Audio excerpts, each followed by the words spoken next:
Yesterday we ended with the objective phenomena. So objective material phenomena means just the objects. And there are 5 sense fields which serve as the objective supports for the corresponding types of sense consciousness. Now there are 5 sense consciousness: eye consciousness, ear, nose, tongue and body consciousness.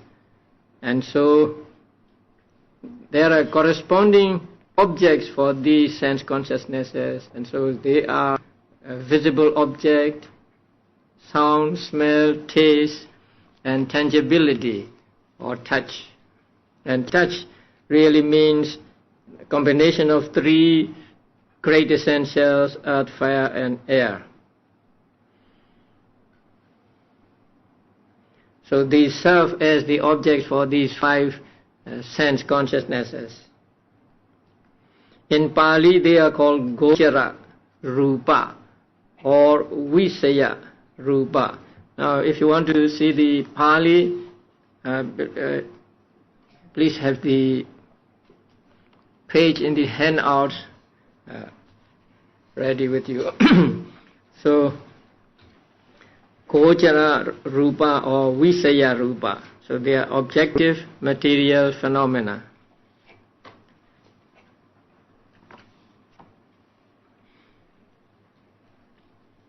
And after that come Bhava Rupa or sexual phenomena. And there are 2, they are called faculties also, and they are the faculties, faculty of femininity and faculty of masculinity. Now these faculties have respectively the characteristic of the male sex and of female sex and of the male sex. Their function is to show femininity and masculinity. They are manifested as the reason for the mark, sign, work and ways of the female and of the male. Now the femininity or masculinity means something by which we know that a being is a male or a female. And there are said to be the mark, sign, work and ways of females and males. They have different marks, different signs, different work and different ways of doing things of male, female and male. And so by observing these, we know that a being is a male or a female. So the reason for the mark means just the reason why we know that a being is a female or a male. And so the mark, sign, work and the ways themselves are reasons here. For the sexual structure of the body, so a male is different from female and a female is different from male. And so when we see now this is a man, we know that this is a man, and when we see a woman, we know this is a woman, because their body structure is different. And it's feminine or masculine features. So their features are also different. Females have one kind of features and the male has another kind of features. So just by observing the features, we know that a being is a female or a male. And for the typical feminine and masculine occupations, that means the work they do. Men do heavy work and so on, and women don't do something like that. So, and also when girls play, they play with some toys and small toys. When boys play, they play with different things. So by looking at how they play, then you know that this is a girl or this is a boy. And also the typical feminine and masculine deportment. So how they walk, how they sit and so on.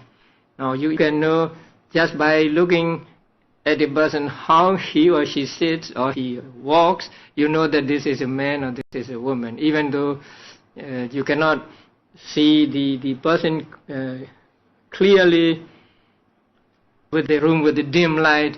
Now you know that this is a woman walking or this is a man walking, because they are different. So that something that makes us know that this is a man, this is a woman, is what is called phenomena of sex.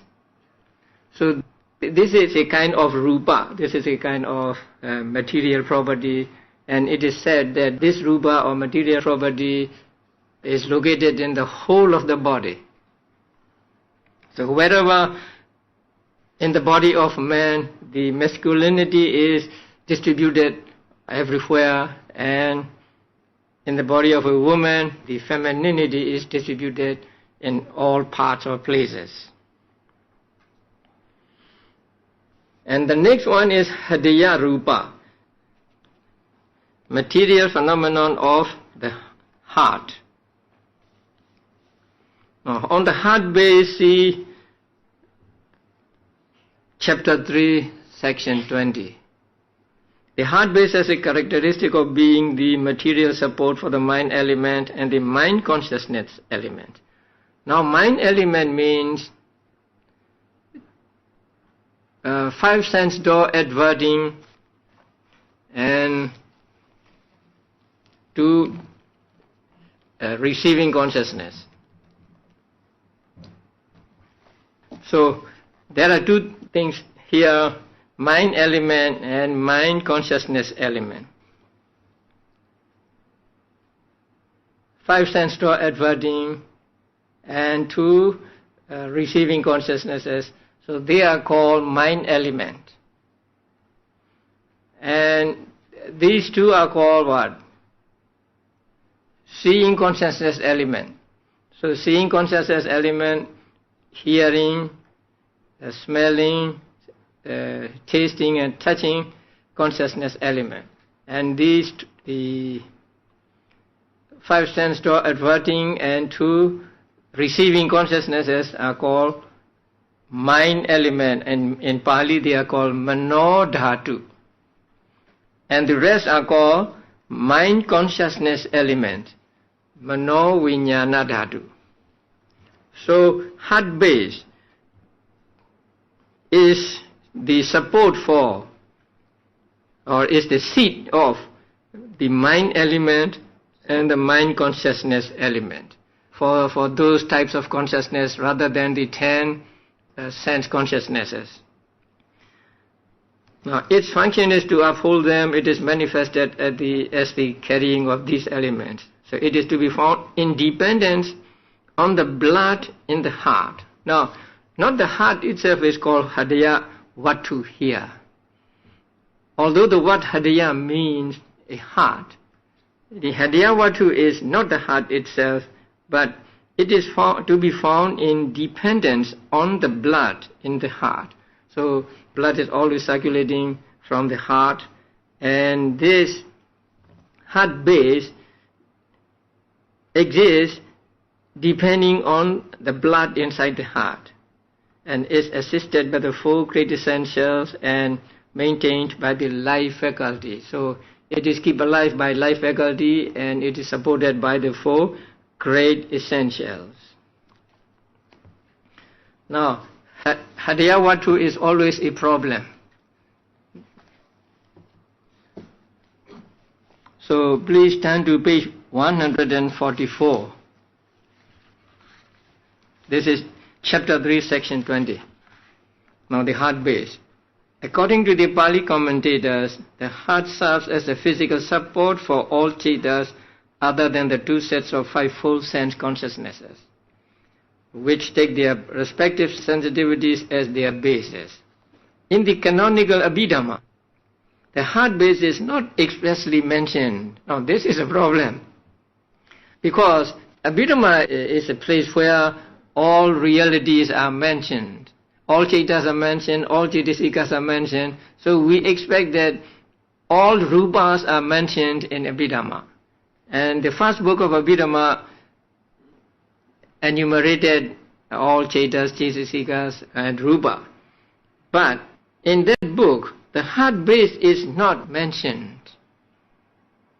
The heart base is missing in the Dhammasangani, the chapter on Rupa of Dhammasangani. But in the Patthana, the seventh book of Abhidhamma, the last book of Abhidhamma, it simply speaks of that matter in dependence on which the mind element and mind consciousness element occur. So, even in Patthana, Buddha did not use the word hadaya, heart. Buddha used a pronoun. A certain matter, depending on which the mind element and mind consciousness element occur, and that matter serves as support and so on. So, there is a problem for the commentators here to explain that that matter means the heart base. The Buddha did not say that it is the heart base, even in Patthana, the seventh book of Abhidhamma. So he just said, on a certain rupa, the mind element and mind consciousness element depends, and that matter is a support for the mind element and mind consciousness element. But the commentators interpret that to mean the heart base. They give us some reasons for that. So, on the handout, I've given that reasons for existence of hadaya vatu, as explained in the commentaries. Now, manodhatu and manovinyana dhatu, mind element and mind consciousness element, when they arise in Kama Vajra sphere and Rupa Vajra sphere, they must depend on matter. So, when Chitta arises in Kama Vajra realm and Rupa Vajra realm, they must have a material base.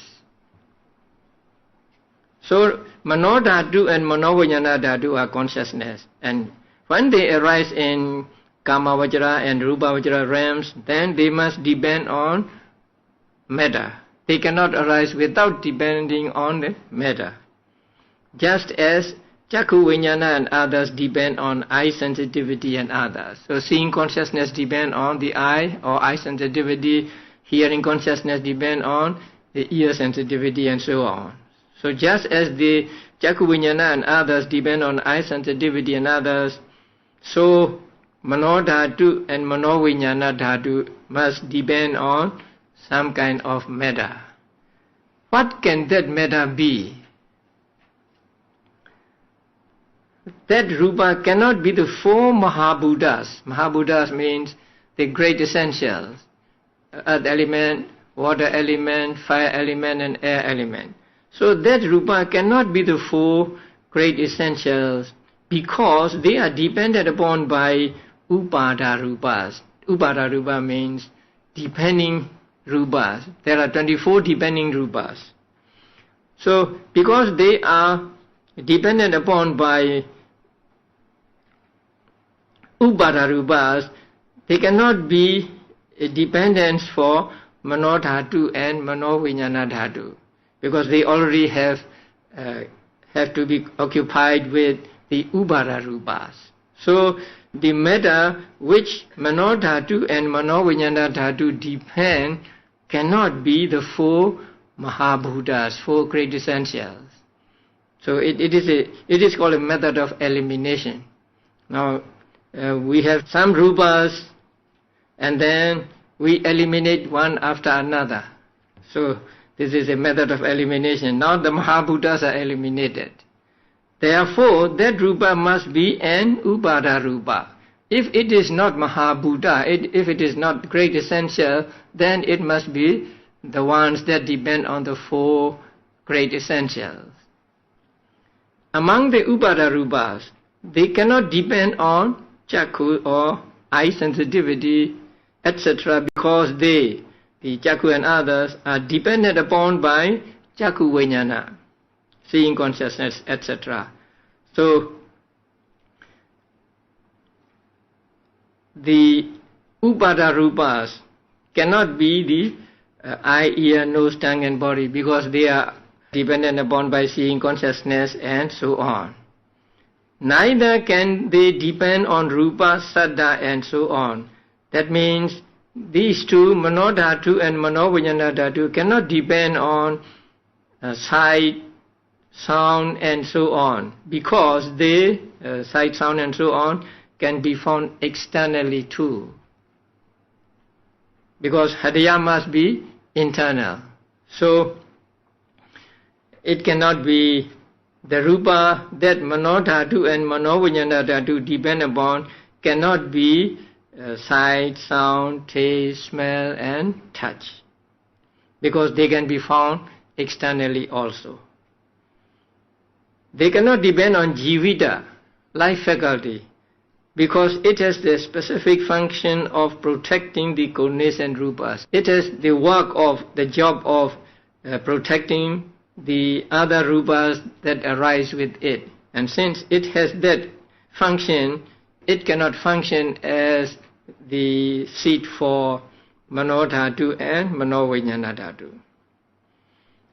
They cannot depend on the two qualities of sex either. They cannot depend on femininity or masculinity. Why? Because these dhatus arise also in those who have no sex qualities. Now there are beings who have no sex qualities, who are neither female nor male. So they are sexless persons. Now these two, Manodhatu and Manovijnana Dhatu, can arise in those persons, and so they cannot be the support of Manodhatu and Manovijnana Dhatu. Then they do not depend on ahara. We have not come to ahara yet. They do not depend on ahara. Ahara means nutrition. So they do not depend on ahara for the same reason that it is found externally too. Ahara can be found in anything outside also. It should therefore be understood that there must be some other rupa or matter on which these dhatus must depend, and that rupa must be a dependent one itself, because it must depend on the four great essentials and not a Mahabhuta. And that dependent one, which is the seat of these dhatus, is none other than the Hridaya Vatu. So here it is very arbitrary. So since the others cannot be the dependents of Manodhatu and Manovijnana Dhatu, there is only one left, and that one must be the Hridaya Vatu or heart base. So this is the argument the ancient teachers put forward. So, following this argument, then the rupa on which Manodhatu and Manovijnana Dhatu depend cannot be four essentials, cannot be eye and so on, cannot be visible object and so on, cannot be jivita, cannot be femininity or masculinity, cannot be nutriment. So, what else? There is only one left, and that is Hridaya Vatu. Now, let us say we accept this, but we have another question. Now, as you said, we accept that there is a rupa called Hridaya Vatu, but why is it not mentioned in the Dhammasangani, where actually all ultimate realities are listed? So in the list of rupas in the chapter on rupa in the book Dhammasangani, heart base was not mentioned. So the reason why it was not mentioned in the Dhammasangani, where all rupas are mentioned, actually not only rupas, cetas and cetasikas also, is that if it were mentioned there, the uniformity of presentation of the Vattu dukkha and Aramana dukkha, so important for the understanding of the doctrine and the realization of the truth by listeners, would be broken, and thus defeat the very purpose of the doctrine, the realization of truth by listeners. Now, listeners have some kind of peculiarities in their minds. Now, some like this, some like another one, and so on. So when Buddha was enumerating the rupas, he enumerated in what are called diets. So there are two sets of diets. They are called Vattu dukkha and Aramana dukkha. So by way of bases and by way of objects. So when teaching the Vattu dukkha and Aramana dukkha, Buddha did not mention the Hadaya Vattu or hut base there. That is because if he were to teach the Vattu dukkha and Aramana dukkha in detail, say in completion, then it would make his listeners difficult to realize the truth. Now, when you are taught something and you are listening to it, there is some kind of a rhythm or something. So when you are listening to, and these are two, these are two, these are two, these are two, and then the last one, this is only one, something like that. When you hear this, then your hearing is interrupted or disturbed. So Buddha did not want to make the minds of his listeners disturbed by stating not the full enumeration of the rupas here. So Buddha left them out. That means although there is Hadaya Vattu, Buddha did not mention Hadaya Vattu here for fear that if he put in the Hadaya Vattu, it would break the way of presentation of the rupas here. And that way of presentation is very important for his listeners to see the truth, to gain enlightenment. Now, in order to understand this, please turn to another page in the handouts. Now, Vattu diet and Aramana diet. So there Buddha mentioned there is Rupa, which is the base or seat of eye consciousness. There is Rupa, which is not the base of eye consciousness. Now there are two. So the base of eye consciousness means the eye, and not the base of eye consciousness means the other Rupas. Similarly with the second one, there is Rupa which is the base of ear consciousness, and there is Rupa which is not the base of ear consciousness. So the first means and the ears, and the second means all others except ears. And the third is there is Rupa which is the base of nose consciousness, and there is Rupa which is not the base of nose consciousness. Again there you can find out that one means the nose sensitivity, and the other means the other Rupas except nose sensitivity. The four also, there is Rupa which is the base of tongue consciousness and which is not the base of tongue consciousness. And the fifth, there is Rupa which is the base of body consciousness, and there is Rupa which is not the base of body consciousness. So they are easy to understand. Now we come to Aramana diet with regard to objects. Now here Buddha said, there is Rupa which is the object of eye consciousness. What is the object of eye consciousness? Visible object. And there is Rupa which is not the object of eye consciousness. The remaining material properties, except the visible object. So similarly with the other diets, there is Rupa which is the object of ear consciousness and which is not the object of ear consciousness. And number 3 and 4 the same. Now we come to 5. There is Rupa which is the object of body consciousness, and there is Rupa which is not the object of body consciousness. Up till now we have no problem. Now, if Buddha were to put the 6th diet in the Vatu diet, he would have said, there is Rupa which is the base of mind consciousness. There is Rupa which is not the base of mind consciousness. Now, what is the base of mind consciousness? It is the heart base. And what is not the base of mind consciousness?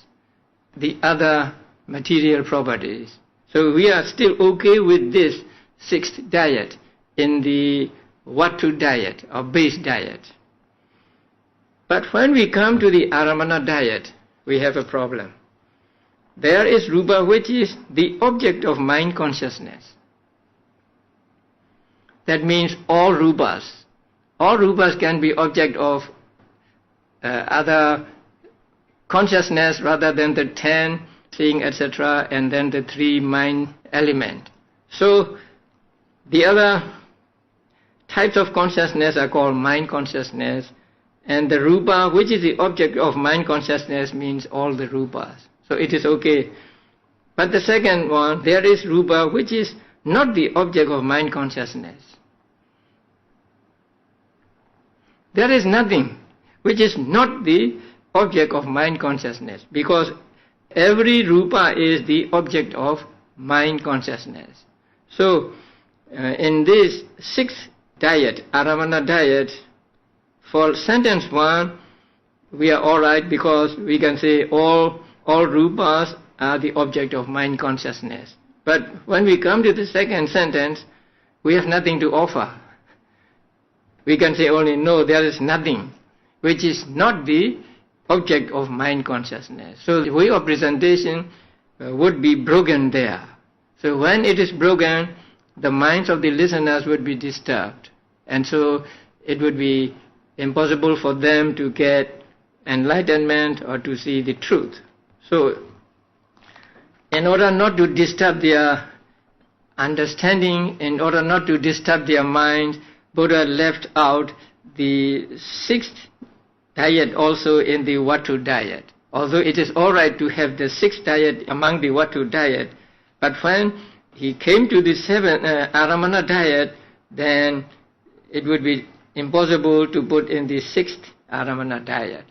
So when he could not put the sixth Aramana diet in among the Aramana diets, then he also left the sixth Vatu diet from among the Vatu diets. So that is why Adhyavatu is not mentioned in the first book of Abhidhamma, the Dhammasangani.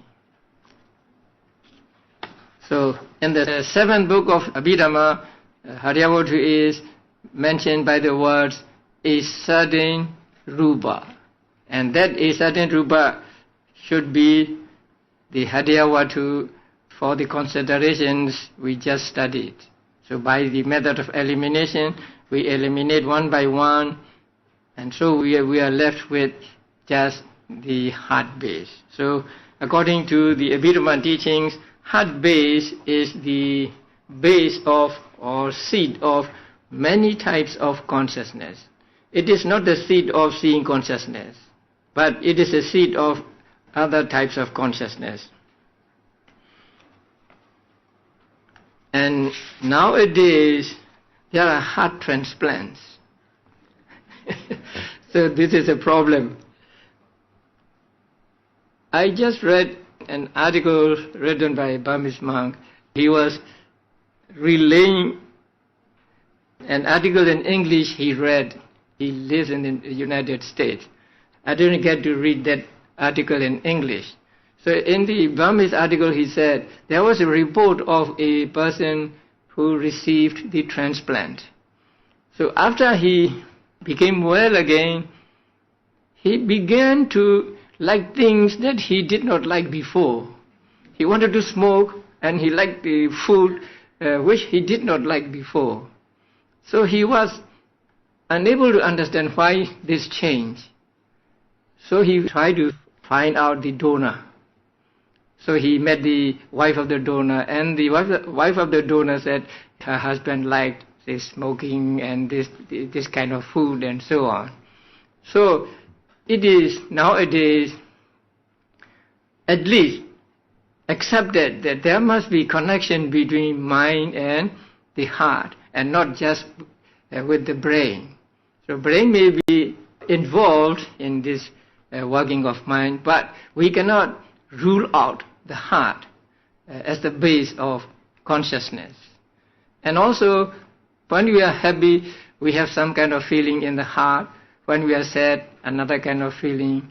And when we are afraid, then the heart will beat violently and so on. And so we take that the heart is the base of the many types of consciousness.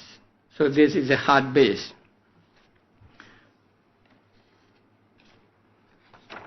Okay, the next one is Jivitendriya, life faculty. So this is the material life faculty, and there is another life faculty among the 52 Chaitasikas.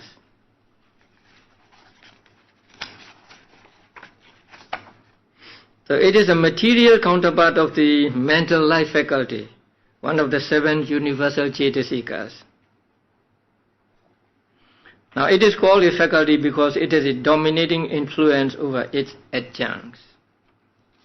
Now this jivita or life faculty protects the material properties that arise and exist with it. Now there is a question: if life faculty protects others, who protects it? So we say life faculty protects the connascent material properties. Then who protects it? It protects itself while protecting the other material properties. And it is explained with the simile of a boatman. So when a boatman takes the boat to the other shore, he takes himself too. When a boatman takes other people to the other shore, he takes himself to the other shore too. So in the same way, when it arises, it protects other material properties as well as itself. This is one of the components of life faculty. The others are heat, body heat, and consciousness. And the next one is ahara, nutriment. And it is a nutritive essence that we find in the food we eat. The Pali word kabalikahara means loosely edible food. Now kabalikara means making a handful. Ahara means a nutritive essence or food. So food after making a handful. That means when you eat, you make a handful of food and then you put it in your mouth. But the ahara here is not the food itself, but the nutritive essence that is in the food. So that is why this ahara can be found anywhere. Not only in food, but in outside things also, in flowers also, there is a kind of nutritive essence. So that is what is called ahara among the 28 types of material properties. So up till now, we get 18 types of material properties, beginning with earth element, water element, and so on. And as I explained yesterday, the tangibility has no separate number because tangibility is nothing but earth, fire, and water combined. And then there are femininity and so on. So we get these 18 types of material properties. And these 18 are called in Pali, top of the page, Nibbana Rupa, concretely produced matter. These are the real matter. And so they are described as, first, matter possessing intrinsic nature. So they have their own nature. Each has a distinct objective nature, such as hardness in the case of earth element, etc. So earth element has hardness, and water element has cohesiveness or fluidity as its characteristic, and so on. So they have their own characteristics. And they are described as matter possessing real characteristics again. So here real characteristics mean they are impermanent, they are suffering, and they are no soul. And also they have the three marks of conditioned phenomena, that is arising, present, and passing away. So these are called marks or characteristics, because by these marks we know that they are impermanent. Now you know something to be impermanent when you see that it arises and disappears. And when you see arising and disappearing of a thing, especially the disappearing after arising, you know that it is impermanent. When you know that it is impermanent, you also know that it is suffering, it is dukkha. And also you know that there is no core, no permanent entity there, and so you also know another. So these are called characteristics or marks. And these 18, since they are the real existing phenomena, have these characteristics. So they are called matter possessing real characteristics. And also they are called concretely produced matter, because they are directly produced by conditions such as karma, etc. Now you will study the causes of rupa later, and there are 4 causes of rupa: karma, consciousness, utu or temperature, and ahara or nutriment.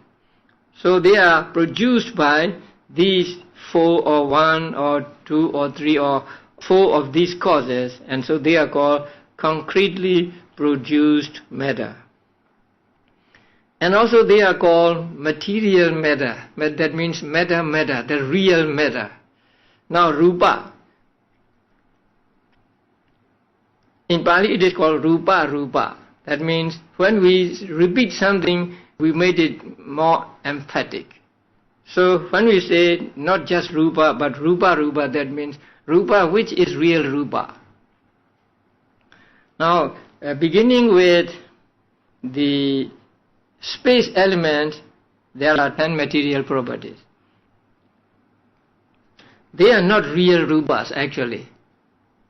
They are just some modes of the 18 we just studied. So they do not have the real arising, presence, and disappearing, but they are called rupa. So the 18 are not like those. The 10 non-concrete matter, the 10 are called rupa, but these 18 are rupa, real rupa, not like those. When we say rupa, they are real rupa. They possess the real characteristic of undergoing deformation or change. And they are also called matter to be comprehended by insight. Now that is important, because they are to be made the objects of insight contemplation by way of the 3 characteristics. That means when you practice vipassana meditation, you can take only one of these 18 as object, and not the 10 we are to study, because the other 10 are actually not real or not real ultimate realities, although they are mentioned as rupa here. So only the 18 concretely produced matter can become the object of vipassana meditation. So when you practice vipassana meditation, you may take earth element as the object and try to see it as impermanent, suffering, and on so. Or you may take some others of these 18 as the object of your vipassana meditation. But you cannot take the space element as the object of vipassana meditation, and so on. So these 18 kinds of material phenomena are the real Rupa or the real Metta, and they are called by different names. Sabhava Rupa, Metta possessing intrinsic nature, or Metta Salakkhana Rupa, Metta possessing real characteristics or real marks. Nibbana Rupa, concretely produced Metta. Rupa Rupa, the real Metta or material Metta. And Sammasana Rupa, Metta to be comprehended by insight, or Metta that can be comprehended by insight. That can be the object of your insight meditation or vipassana meditation. Now we come to Anibbana Rupa, non-concrete Metta. So they are not real Metta, but they are included in this list as Metta. And the first one of them is Parichheda Rupa. Now in the manual it is Akasa Dhatu. Akasa means space. And so this is space. Space element. And space element here means space between groups of Metta. In another section, you will study the grouping of Mettas. So Mettas are grouped together like the thought processes. There are, say, a group of 8 material properties, 9, 10, 11, 12, 13, and so on. So they are studied as groups. This space element is the space between these groups of Metta. Now when two groups meet, even though we do not see the space, there is a space. So that space between the groups of Metta is what is called space element here. Not the open space, what we call space now. So that is not space element meant here. And then there is what is called a limited space. That means it's the space limited by some hole or something. So that space is also not the space here. And also there is another kind of space that a yogi removes when he wants to practice or attain Arupa Vajra Jhana. So when he wants to attain Arupa Vajra Jhana, he takes the space as object, right? So that space he obtained through or after removing the mental image. So that is also called space, and that is the object of the first Arupa Vajra Jhana consciousness. But space here does not mean that. So space here means actually the space that becomes evident when 2 or 3 groups of Metta come together. So when these 2 or 3 groups meet, then between them there is a kind of space. And that space in between the material groups is called space element or Akasa Dhatu here. Since it is just space, it has no actual existence. And the next are in Pali called Viññati Rupa, communicating phenomena,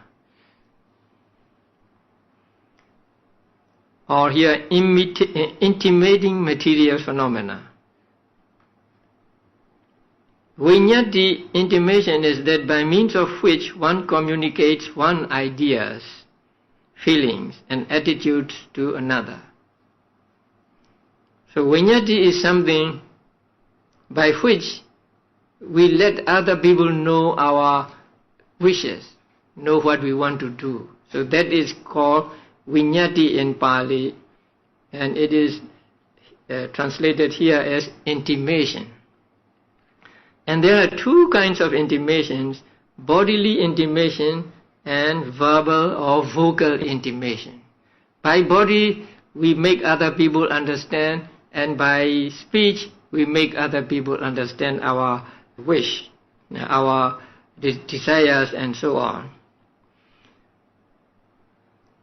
The bodily intimation is a particular mode in the consciousness originated air element, which causes the body to move in ways that reveal one's intentions.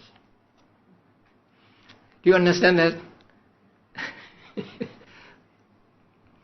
So, let us say, I want to call you.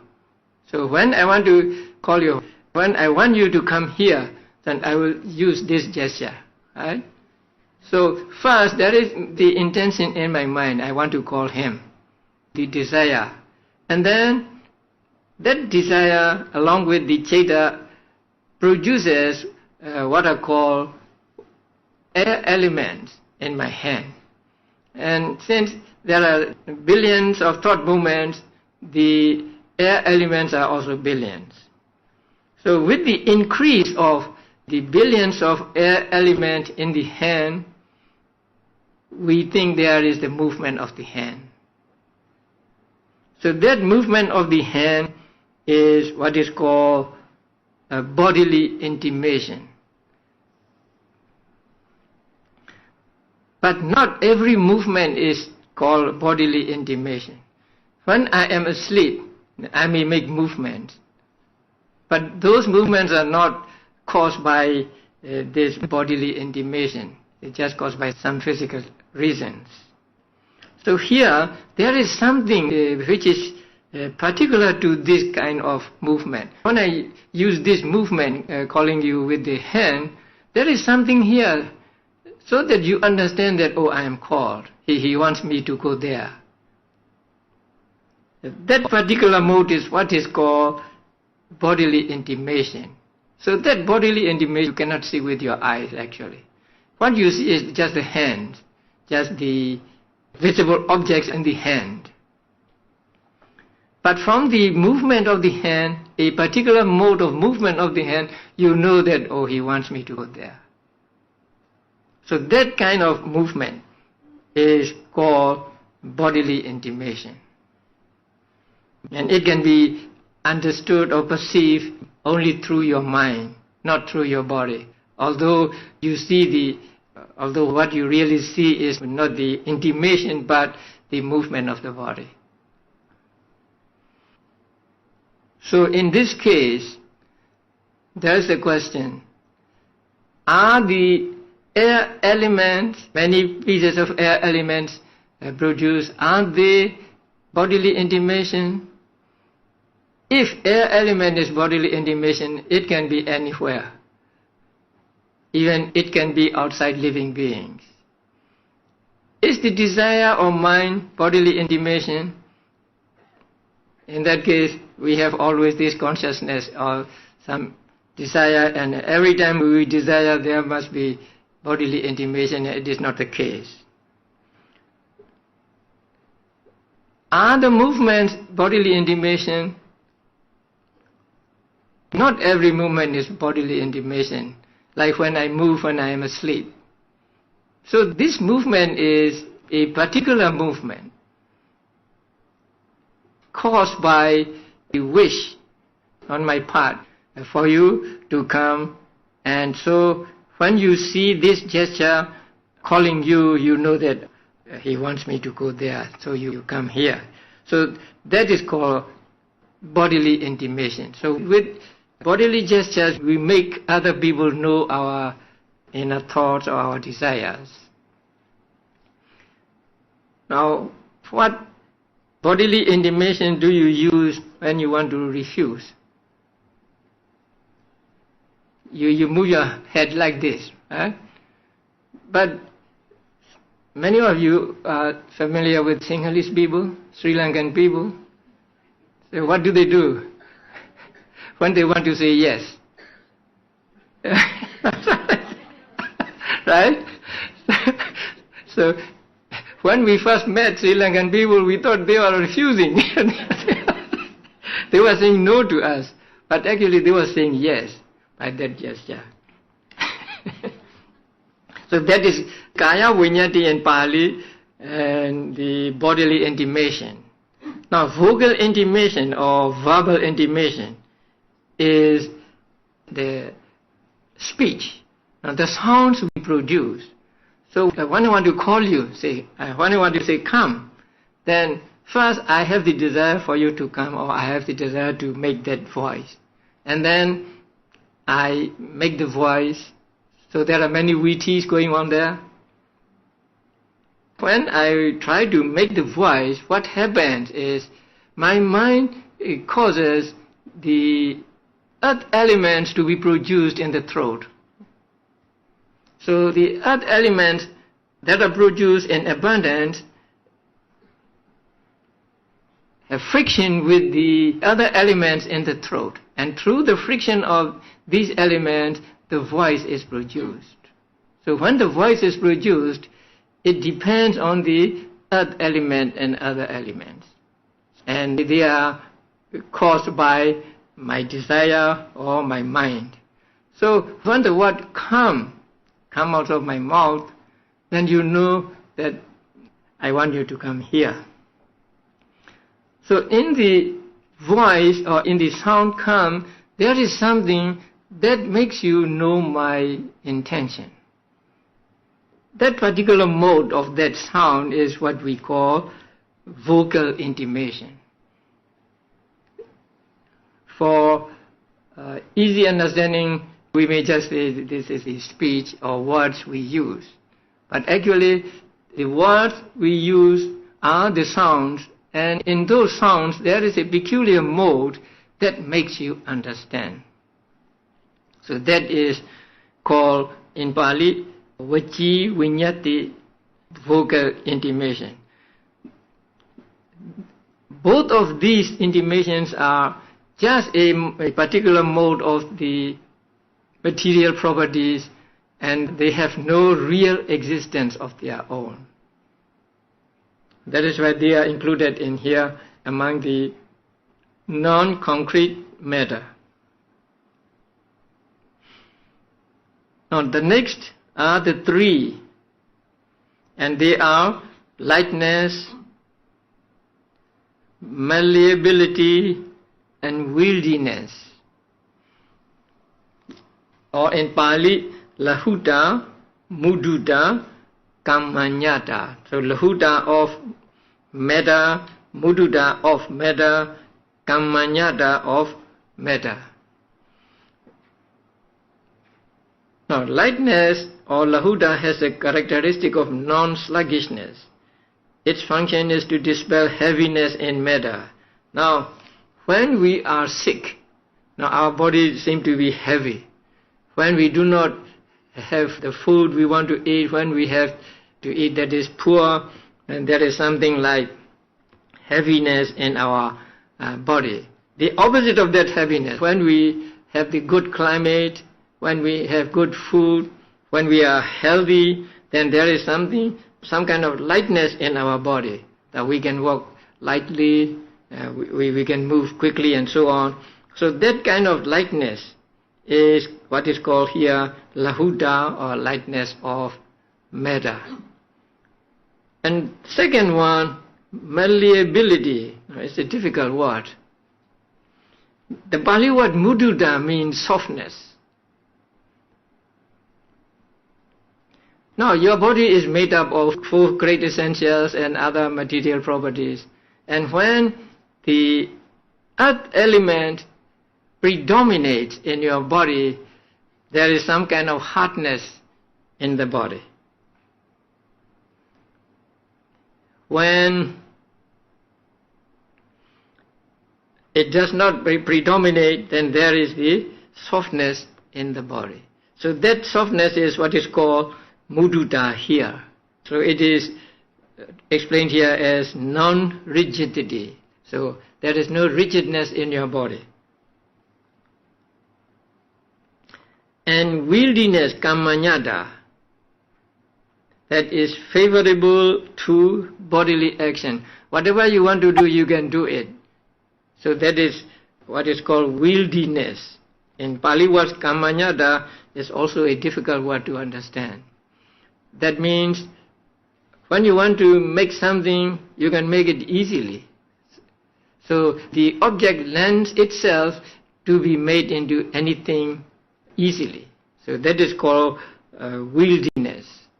In the books, it is compared to well-prepared piece of gold. So when gold is pure and it is well-prepared, then you can make this bar of gold into a necklace, into a bangle, and so on. So that is called kammanyada, favorable to bodily action here. So these can be detected in our bodies when we are healthy, when we have good climate, when we have to eat good food, and so on. And these three are called mutable phenomena. They are again the different modes of the material properties in our bodies. So these two plus two intimating material phenomena are called vikara rupa. So they change, or they are changeable. The last group is of lakhana rupa, characteristic of matter. Now this category includes 4 types of material phenomena. Of these, production, this is number 1, and continuity, number 2, are both terms for the genesis or arising or birth of matter. One arising of matter is given here 2 names, the upajjaya, production, and santati, continuity. They differ in that production is the first arising of a material process, the initial launching or setting up of the process, while continuity is the repeated genesis of material phenomena in the same material process. For example, the arising of the body, sex, and heart groups at conception is production, upajjaya, while the subsequent arising of those same material groups throughout life is continuity. So just the arising is given 2 names here, production and continuity. And the commentaries also explain that the production is the arising of material properties at the moment of rebirth. And the continuity is the arising of material properties when the I, decades, and so on arise. Now you have to understand how material properties arise after birth to understand this. So the first arising, let us say, the first arising of rupa is called the production, and then later arising is called continuity. Just arising, but it is given 2 names. Now decay is the aging of material phenomena, that is easy to understand. And impermanence here means breaking up or cessation. So disappearance or breaking up or cessation of rupa is called here impermanence.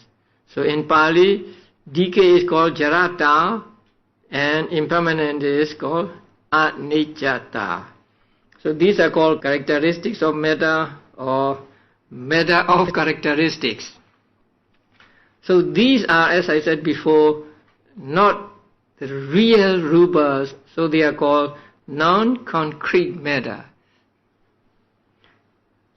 If we add the concrete matter, 18 concrete matter and 10 non-concrete matter, we get 28 material properties. So in Abhidhamma, we accept that there are 28 material properties taught.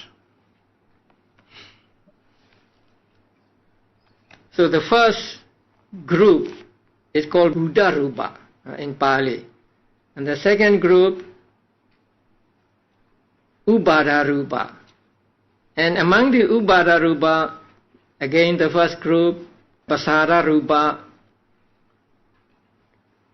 sensitivities, and then the next group is Gochara-rupa, objective phenomena, and next group sexual phenomena or Bhava-rupa, and the next group Hadaya-rupa or heart phenomenon, and then the next one is Jivita-rupa or life phenomenon, and next is Ahara-rupa, nutritional phenomenon. And then 10 Anipana-rupas or non-concrete matter consists of limiting phenomenon or space element, and then the 2 Vinyati-rupas or communicating phenomena, bodily intimation and vocal intimation. And then the mutable phenomena, lightness, malleability, wieldiness of rupa. And the last are production, continuity, decay and impermanence. So the last 4 are just the 3 that we are familiar with: arising, presence and disappearing. So arising is here given 2 names: production and continuity. We will have a break now.